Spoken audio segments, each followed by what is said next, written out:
हे guys, Boruto 2 blue vortex chapter 15 आ चुका है और ये चैप्टर बहुत ज्यादा क्रेजी होने वाला है। इस चैप्टर में हमारे कवाकी और बोरुटो टीम अप करने वाले हैं। साथ में हमारा ज़ूरा का जो न्यू टारगेट है वो हमें पता चलने वाला है। तो बिना किसी देरी के इस चैप्टर को एक्सप्लेन करना स्टार्ट करते हैं। चैप्टर की स्टार्टिंग में हम फ्लैशबैक को देखते हैं जहाँ पर गारा और मास्तूरी के बीच बैटल हो रहा था और यहाँ पर हम उस बैटल फील्ड में गारा के बच्चों को भी देखते हैं, मतलब सिंकी और योडो को, जिनको गारा अपने सैंड के प्रिजन में कैद कर रखा है और उससे वो इस बैटल फील्ड से उनको निकालना चाहता है। और यहाँ पर हम देखते हैं इन दोनों के बैटल के बीच में गारा बहुत ज्यादा घायल हो चुका है और इसके पेट में एक सीरियस वुंड भी है। और इसके बाद मात्सुरी गारा को बोलती है, अगर तुमने इस वुंड के बारे में कुछ नहीं करा तो तुम यहाँ पर पक्का मारे जाओगे और यहाँ पर है ना, तुम अपने पीछे खड़े उन बच्चों के बारे में नहीं सोचना चाहिए। फिर गारा बोलता है, ये सब मैं इन बच्चों के लिए कर रहा हूँ क्योंकि ये सैंड विलेज की फ्यूचर है और यहाँ पर मैं इनको मरने नहीं दे सकता, बेशक यहाँ पर मैं मारा जाऊं। और यहाँ मात्सुरी बोलती है, तो फिर ठीक है, अगर तुम मेरे सामने रजिस्ट नहीं करोगे तो मैं ना उनको जाने दूंगी, उनसे मुझे कोई दिक्कत नहीं है। और यहाँ पर मात्सुरी अपने क्लॉग्राइम को गारा की तरफ भेजती है।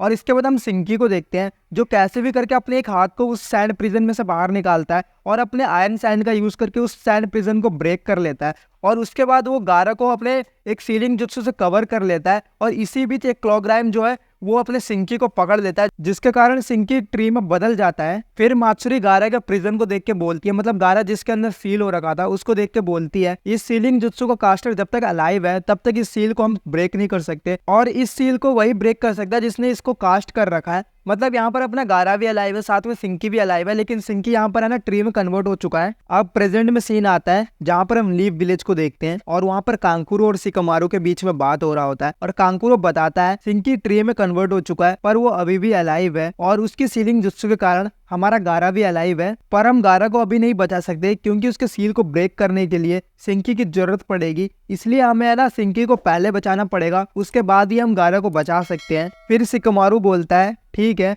पर उससे पहले मेरा एक क्वेश्चन है। और वो कांकुरो से पूछता है, उस दिन उस बैटलफील्ड में कोई ऐसा बंदा था जिसका चाकुरा नेचर सिमिलर था अपने सिंकी से? तो यहाँ पर कांकुरो उसको मना करता है और इसके बाद सिकमारू बोलता है, हम उस ट्री के बारे में इन्वेस्टिगेशन कर रहे हैं और इंटेल से अगर मुझे कोई खबर मिलेगी तो पक्का मैं तुम्हारे साथ शेयर करूंगा। अब हम सिकमारू और सारदा को देखते हैं और सिकमारू सारदा को बोलता है, अगर तुम्हें बोरुटो ने कांटेक्ट करा तो तुम मुझे भी बताना क्योंकि मुझे बोरुटो से और ज्यादा इंटेल चाहिए। फिर हम नए शिंजू रियू को देखते हैं और ज़ूरा उसको बता रहा होता है कि उसका नाम रियू है और यहाँ पर हमें पता चलता है कि उसका नाम रियू इसलिए है क्योंकि उसकी एबिलिटीज उसके नाम से सिमिलर है और रियू का जो मीनिंग है वो सैंड के पार्टिकल्स है और इसकी एबिलिटीज भी सैंड से रिलेटेड है और ये नाम अपने रियू को भी पसंद आता है। और यहाँ पर ज़ूरा रियू को समझाता है, तुम्हारा नाम तुम्हारे लिए बहुत ज्यादा इंपॉर्टेंट है क्योंकि तुम अपने नाम के कारण इस दुनिया में ना अपनी पहचान बना सकते हो। और यहाँ पर रियू को कुछ सेंस होता है और उसके बाद रियू अपने क्लॉ पावर का यूज करके जिस क्यूब के ऊपर वो खड़ा रहता है उसके अंदर से एक बंदे को बाहर खींच के निकालता है और ये बंदा कोड होता है। यहाँ पर ज़ूरा कोड का इंट्रोडक्शन देता है और रियू को बताता है, इसका नाम कोड है, हमारा एग्जिस्टेंस इसी के कारण है। फिर ज़ूरा कोड को बोलता है, तुम यहाँ पर क्या कर रहे हो और क्या तुम्हें हमारी जरूरत पड़ गई? तो कोड बोलता है, तुम मजाक कर रहे हो क्या और तुम यहाँ पर खड़े होकर कर क्या रहे हो? तुम अपने ओत्सुसुकी को निगलने का ट्राई क्यों नहीं कर रहे? फिर ज़ूरा बोलता है, हमारा प्लान यही है पर इस टाइम कुछ और चीजें हैं जो इससे ज्यादा इम्पोर्टेंट है। फिर ज़ूरा बोलता है, तुम्हें बोरुटो से प्रॉब्लम है ना तो तुम उसे मार सकते हो, हमें यहाँ पर कोई दिक्कत नहीं है और तुम यहाँ पर कवाकी को भी चारे की तरह यूज कर सकते हो। तो कोड बोलता है, तुम तय मत करो मैं किसको मारूंगा किसको नहीं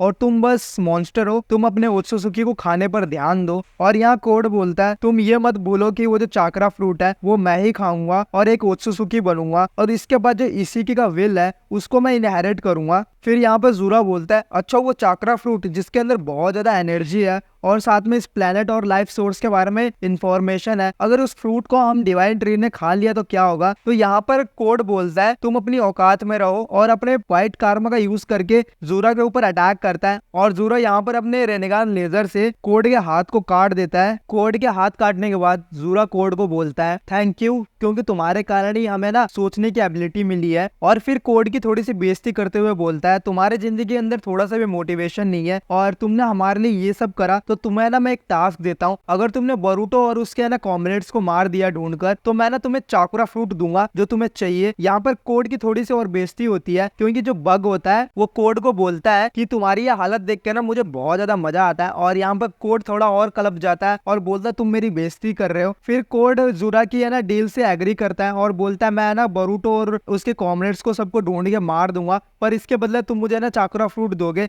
और यहाँ पर ज़ूरा भी हाँ बोलता है और यहाँ कोड अपने अपने क्लॉ पावर का यूज करके उस जगह से एस्केप करता है और जाते जाते बोलता है अभी तो तुम मेरे ऊपर हंस रहे हो पर लास्ट में मैं ही होऊंगा जो तुम्हारे ऊपर हंसेगा। यहाँ पर र्यू ज़ूरा को बोलता है अगर ये बंदा मतलब कोड मुझे दोबारा से दिखा क्या मैं इसको मार सकता हूँ। तो ज़ूरा बोलता है तुम है ना फ्री हो, तुम्हें जो करना तुम वो कर सकते हो पर तुम्हारी जो करंट प्रायोरिटी है वो कुछ और है। तुम अपने दिल की बात सुनो और देखो तुम्हारा जो नेक्स्ट टारगेट है वो कौन होने वाला है। फिर यहाँ पर अपना र्यू बताता है मेरे जो नेक्स्ट टारगेट होने वाला है वो एक स्पेशल सीलिंग जुत्सु के अंदर सील हो रखा है पर मैं उस सीलिंग जुत्सु को ना ब्रेक कर सकता हूँ। और ज़ूरा पूछता है तुम्हारा टारगेट कौन है। तो यहाँ पर र्यू बताता है मेरा जो टारगेट है वो 5th काजे कागे है सैंड विलेज का गारा। और हम अब अपने लीव विलेज को देखते हैं जहाँ पर बोरुटो अपने फादर नारुतो के स्टोन फेस के ऊपर बैठा होता है और वहाँ पर कवाकी आता है। तो बोरुटो कवाकी से पूछता है तुम अकेले हो क्या। तो कवाकी बोलता है मैं अकेला हूँ पर मुझे एडा देख रही है। फिर कवाकी बोरुटो से पूछता है मैं जानना चाहता हूँ कि तुमने सब कुछ सच क्यों नहीं बताया। फिर बोरुटो बोलता है अगर मैं बताता तो ये मैटर नहीं करता, कुछ लोग मेरे पे बिलीव करते कुछ लोग नहीं करते और यहाँ पर कंफ्यूजन और ज्यादा क्रिएट हो जाता, इसलिए मैंने इसको अवॉइड करा और किसी को बताया नहीं। और इसके कारण कम से कम अपना कोनोहा अच्छे से फंक्शन तो करना है, नॉर्मली चलता रहा है और वो मुझे रॉग निंजा समझे वो सबसे बढ़िया है। इसके कारण मैंने ना बहुत ज्यादा स्ट्रेंथ गेन कर ली। फिर यहाँ पर कवाकी बोरुटो से मोमोशिकी के बारे में पूछता है कि उसके साथ सब कुछ सेटल हुआ कि नहीं, कि जब उसने लास्ट टाइम बोरुटो को देखा था तो वो ना अपने कारमा पे भी कंट्रोल नहीं कर पा रहा था। और यहाँ पर बोरुटो बताता है 2 साल पहले जब उसने और उसके टीचर ने मिलकर कोड के साथ फाइट किया था तब उसने लास्ट टाइम अपने कारमा को यूज करा था और उसके बाद से जब उसने विलेज को छोड़ा है तब से उसको ये सेंस होता है कि कुछ ऐसा सिमिलर फीलिंग है जब उसके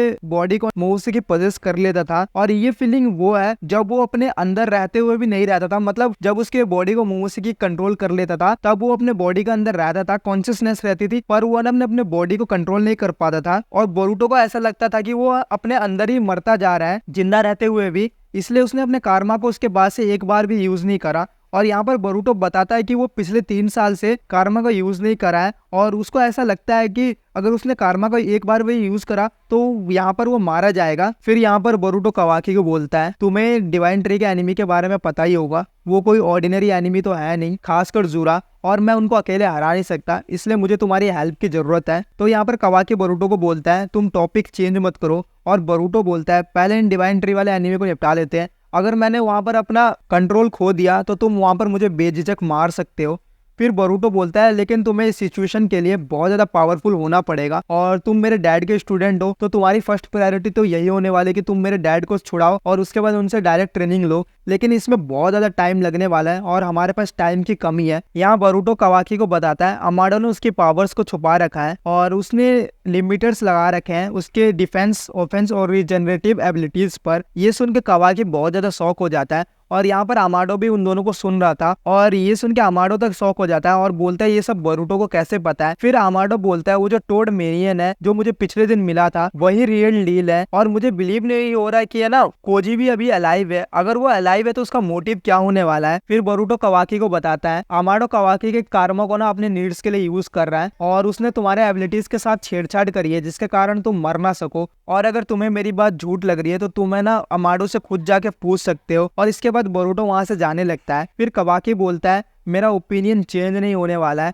और जो ओत्सुसुकी है वो इविल है, उन सबको ना मिटा देना चाहिए और ये जो डिवाइन ट्री के लोग हैं वो भी ओत्सुसुकी की गलती के कारण ही हुए हैं और इसलिए इन सबको मिटा देना चाहिए, साथ में तुम्हें भी, पर पहले हमें इन डिवाइन ट्री के लोगों को मिटाना पड़ेगा। और फिर कवाकी बोलता है तुम्हारे साथ काम करना नेसेसरी है क्या। तो बोरुटो बोलता है हाँ, पर तुम मेरे पर बोझ मत बनना। और ये सुन के कवाकी थोड़ा सा ना गुस्सा हो जाता है और बोलता है ये ना दोबारा मत बोलना। और ये जो एपिसोड है यहीं पर एंड हो जाता है। ये चैप्टर बहुत ज्यादा क्रेजी था, इसमें शुरू से एंड तक मैं तो बिल्कुल भी बोर नहीं हुआ। र्यू का नेक्स्ट टारगेट अपना गारा होने वाला है। कवाकी और बोरुटो के बीच में टीम अप हो चुका है, पर यहाँ पर देखने वाली बात ये होगी कि गारा यहाँ पर अलाइव रह पाता है या नहीं, क्योंकि वो वैसे सिंकी क्या है ना सीलिंग जुत्से के अंदर फंसा हुआ है। अगर वो ब्रेक नहीं हुआ तो यहाँ पर गारा मारा भी जा सकता है और अगर ब्रेक हो गया तो र्यू उसके पीछे आ जाएगा क्योंकि वो र्यू का नेक्स्ट टारगेट होने वाला है। तो मिलते हैं भाई नेक्स्ट चैप्टर में और देखते हैं क्या होने वाला है। तो अगर आपको वीडियो पसंद आई होगी तो प्लीज वीडियो को लाइक करना, शेयर करना और सब्सक्राइब करना। और ये वीडियो मैंने ना थोड़ा सा जल्दबाजी में बनाया क्योंकि मेरे पास टाइम नहीं था, तो एक्सप्लेनेशन है ना थोड़ा सा ढंग का नहीं है, तो थोड़ा सा इस बार कॉम्प्रोमाइज कर लेना। और थैंक यू गाइज।